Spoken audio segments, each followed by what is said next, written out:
What's happening, groovy people? Whether you're playing nightclubs or you got a band that's playing theaters, no matter where you're playing, I'm going to give you a tip to make a better experience for your audience. And best news, it's going to cost you nothing. You know, I've always been fascinated with the evolution of live performances. All the way back from thousands of years ago when the Greeks would build amphitheaters. And in the entertainment business, we identify parts of the stage. The farthest towards the audience is called the downstage, and the farthest away from the audience is called the upstage. And the reason that is, with traditional Greek theater, what they would do is they would have the stage at an angle tipping down. The stage was not flat, it was pitched down, and the smaller set pieces in the back would give the stage dimension and the larger pieces in the front. And that's how we get upstage to downstage. Stage right and left. Kind of self-explanatory, you know, but the evolution of shows, I mean, and then you take the evolution of taking shows around the country, around the world, where it was a gypsies in a wagon, or the minstrels from Europe, and the caravans in the Middle East and Asia, how people move shows from town to town. You know, I'm always fascinated by that history and what people did to make their shows as best as possible, compact as possible, and deliver the best experience to the audience. Because at the end of the day, that's what it's all about. You want the audience to remember how awesome your show was, what a great experience they had.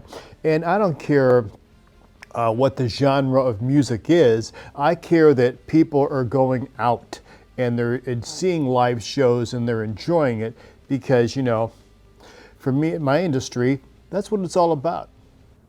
Anyone that knows me will tell you that if you get in my car, you will not be hearing AC/DC, you'll be hearing the Andrews Sisters.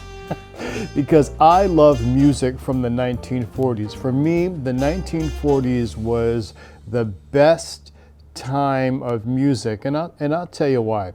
You may not like the song, you may not like the hokey medley, or melody.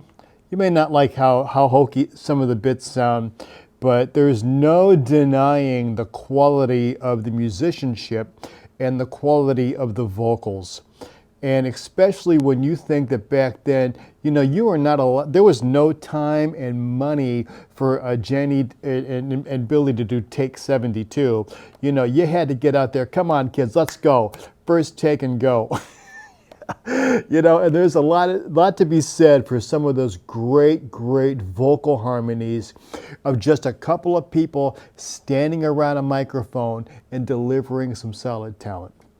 Another reason I bring this up is because this was also a huge transition in live entertainment. When you would go out and there'd be a big band set up playing swing music with a vocalist that needed an amplified vocal. And this was also a time in the introduction of the electric guitar into the public sphere. You know, now you had a big band on stage and you had one guy playing an electric guitar, and he needed a way to be heard out in the house, and that was with some little amplifier that was somewhere stashed, you know, a couple of watts, just enough you could hear it, but delivering it to the audience like through a PA system, like it was completely unheard of, you know. Remember that like my industry was invented in my lifetime of live sound.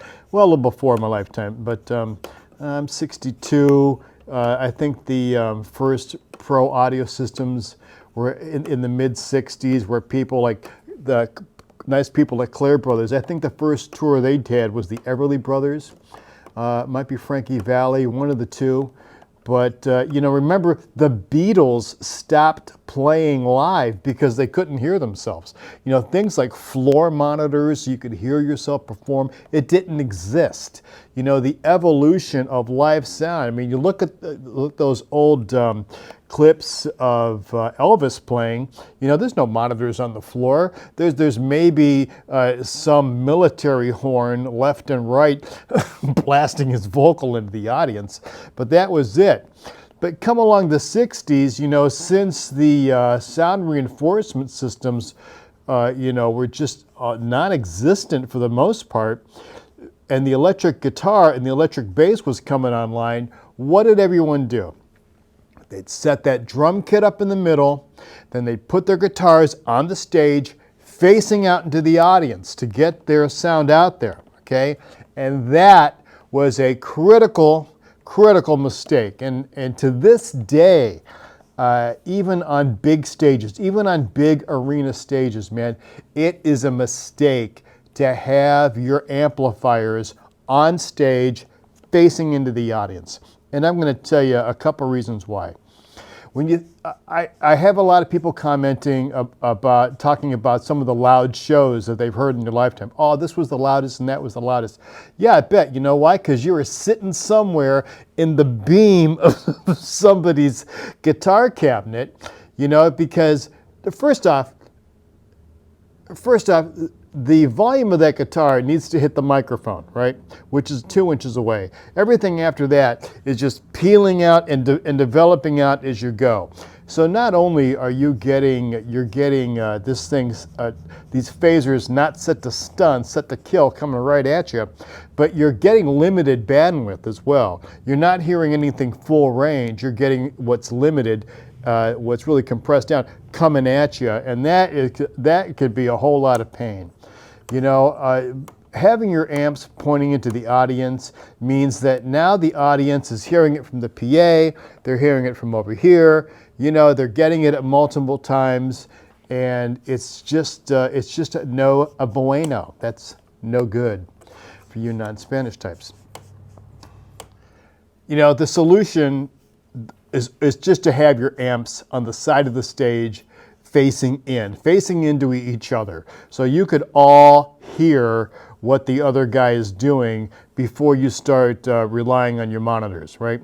I see a lot of bands going to the in-ear mixes these days, especially club bands and smaller bands, which is great for consistency. But the thing is, too, there's no denying that it does remove you from the acoustical environment.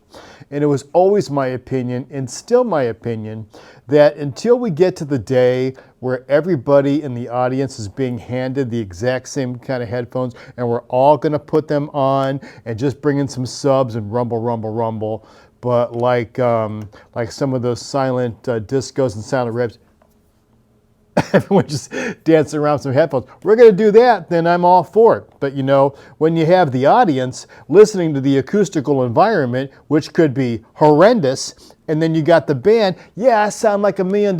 Yeah, I bet you sound like $1 million. It sounds like $4 out in the audience because you have no idea what it sounds like because you're completely removed from it. You know, and too much stage volume coming at the audience is a problem. You know, you need to spend less money on your gear that you're playing through and have more consideration for the PA. You know, now nowadays many places have PAs installed. You just walk in and it is what it is, man. But it is the number one consideration if you want to give your audience a real positive experience, man. You really got to focus on what is coming through the PA, making sure everything's coming through the PA, because if it's not coming through the PA, you know, it's just improper. It's just improper, even at the smallest levels. I mean, I see groups, you know, a little 3-piece band, they got a couple of Mackie speakers set up, you know, just some little things, self-powered, and you know what I hear? At the Funnel Cake Festival, I'm 3 blocks away. I could hear the vocal. I could hear the vocal and then the guitar, and as I'm walking up, I hear the vocal, the guitar, and some cymbals going, and everything else is like a mime show because not everything is coming through the PA. And the other thing too, then the PA balances all off, you know? You can't mix it by theory. Someone's got to go out there and take a listen to it and make some adjustments. You know, but step one, stop putting your amps on stage facing out into the audience, you know, it's it's just how it's got to be.